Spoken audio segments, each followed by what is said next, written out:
ಇನ್ನೊಂದು ಕಡೆಗೆ RSS ban ಎಂಬ ಪ್ರಿಯಾಂಕ್ ಖರ್ಗೆ ಹೇಳಿಕೆಗೆ ಸಂಬಂಧಪಟ್ಟಂತೆ ಪ್ರಿಯಾಂಕ್ ಖರ್ಗೆ ವಿರುದ್ಧ ಮಾಜಿ ಸಂಸದ ಪ್ರತಾಪ್ ಸಿಂಹ ಕಿಡಿಕಾರ್ತಾ ಇದ್ದಾರೆ. ನೆಹರು ಕೂಡ ಬ್ಯಾನ್ ಮಾಡಿ ನಂತರ ವಾಪಸ್ ಪಡ್ಕೊಂಡ್ರು.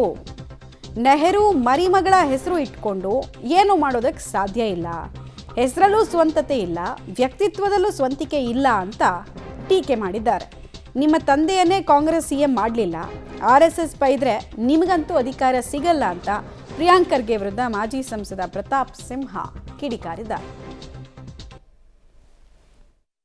ನಾನು ಹೇಳ್ತಾ ಇರೋದು 100 ವರ್ಷದ ಇತಿಹಾಸ ಇದೆ. ನಾರಾಯಣ ಸ್ವಾಮಿ ಚೆಲುವಾದಿ ಅವರೇ, ದಯವಿಟ್ಟು ನಿಮ್ಮ 100 ವರ್ಷದ ಇತಿಹಾಸ ಜನರಿಗೆ ತಿಳಿಸಿ. ನಾನು 100 ನಿಮ್ಮ ಸಾಧನೆ ಕೇಳ್ತಾ ಇಲ್ಲ, 10 ಸಾಧನೆ ಅಷ್ಟೇ ಕೇಳ್ತಾ ಇರೋದು. 10 ಸಾಧನೆ, ಒಂದು 4-5 ಸರಳ ಪ್ರಶ್ನೆಗಳಿಗೆ ಉತ್ತರ ಕೊಡಿ ಅಂತ ಕೇಳ್ತಾ ಇರೋದು. ದೇಶದ ಐಕ್ಯತೆಗೆ ನೀವು ಮಾಡಿದ್ದೇನು?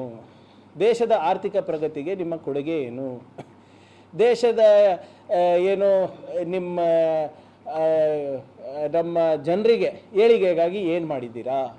ಹಿಂದುಳಿದ ವರ್ಗದವರಿಗೆ ಏನು ಮಾಡಿದ್ದೀರಾ? ದಲಿತರಿಗೆ ಏನು ಮಾಡಿದ್ದೀರಾ? ಮಹಿಳೆಯರಿಗೆ ಏನು ಮಾಡಿದ್ದೀರಾ? ಹೇಳಿ. 100 ವರ್ಷದ ಇತಿಹಾಸ ಇದೆಯಲ್ಲ, ನಾ 10 ಪ್ರಮುಖವಾದಂಥ, ಹೌದಪ್ಪ ಈ ದೇಶದಲ್ಲಿ ನಾವು ಸಾಮಾಜಿಕ ಕ್ರಾಂತಿ ತಂದಿದ್ದೀವಿ ಅಂತ ಹೇಳೋದು ಒಂದು 10 ಅಂಶ ಹೇಳಿ ಸಾಕು. 52 ವರ್ಷ ಯಾಕೆ ನಮ್ಮ ರಾಷ್ಟ್ರಧ್ವಜ ಹಾರಿಸಿಲ್ಲ? ಕೊಟ್ಟಿದ್ರು ಕೂಡ ನಿಮ್ಮ ಖಾತೆನ ಹೊರತಾಗಿ ಬೇರೆದನ್ನೇ ಮಾತಾಡ್ತಿರ್ತಿರಲ್ಲ, ಏನಾಗಿದೆ ಸರ್ ನಿಮಗೆ? ಆ ಸದನದಲ್ಲಿ ಅಧಿವೇಶನ ನಡೀತಾ ಇತ್ತು ಅಂತಂದರೆ ಡಾಕ್ಟರ್ ಅಶ್ವಥ್ ನಾರಾಯಣ ಅವರು ಹೇಳಿದಾಗೆ ನೀವು ಪ್ರತಿಯೊಬ್ಬರು ಮಾತಾಡೋಕ್ಕೆ ಎದ್ದಾಗ್ಲೂ ಕೂಡ ಮಧ್ಯದಲ್ಲಿ ಬಾಯಿ ಹಾಕಿ ಪೈಲ್ಸ್ ಪ್ರಿಯಾಂಕ್ ಆಗೋಗ್ಬಿಡ್ತೀರಿ.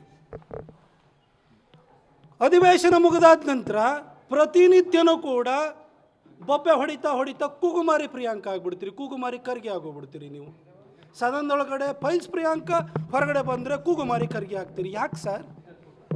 ಸರ್ ಏನು ಸರ್ ನೀವು RSSನ್ನು ಬ್ಯಾನ್ ಮಾಡ್ತೀರಿ ಅಂತ?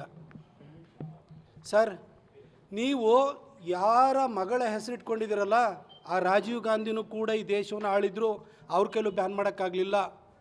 ಆ ರಾಜೀವ್ ಗಾಂಧಿಯನ್ನು ಹೆತ್ತಂತಹ ಇಂದಿರಾ ಗಾಂಧಿ 16 ವರ್ಷ ದೇಶ ಆಳಿದ್ರು, ಅವರು ಬ್ಯಾನ್ ಮಾಡಿದರು. ಆದರೆ ಅಧಿಕಾರವನ್ನೇ ಕಳ್ಕೊಳ್ಬೇಕಾಗಿ ಬಂತು. RSS ಮಾತ್ರ ನಿರಂತರವಾಗಿ ತನ್ನ ಸಮಾಜ ಸೇವೆಯನ್ನು ಮುಂದುವರಿಸ್ತಾ ಹೋಯಿತು. ಆ ಇಂದಿರಾ ಗಾಂಧಿಗೆ ಜನ್ಮ ಕೊಟ್ಟಂತಹ ನೆಹರು ಕೂಡ ದೇಶವನ್ನು 17 ವರ್ಷ ಆಳಿದರು.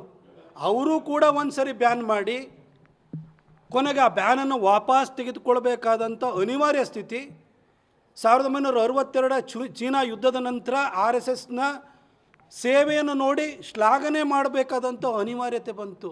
ನೀವು ಹಾಗಿರುವಾಗ ನೆಹರು ಅವರ ಮರಿಮಗಳ ಹೆಸರನ್ನು ಇಟ್ಕೊಂಡಿರುವಂಥ ನೀವೇನು ಸರ್ ಮಾಡ್ತೀರಿ ನೀವು?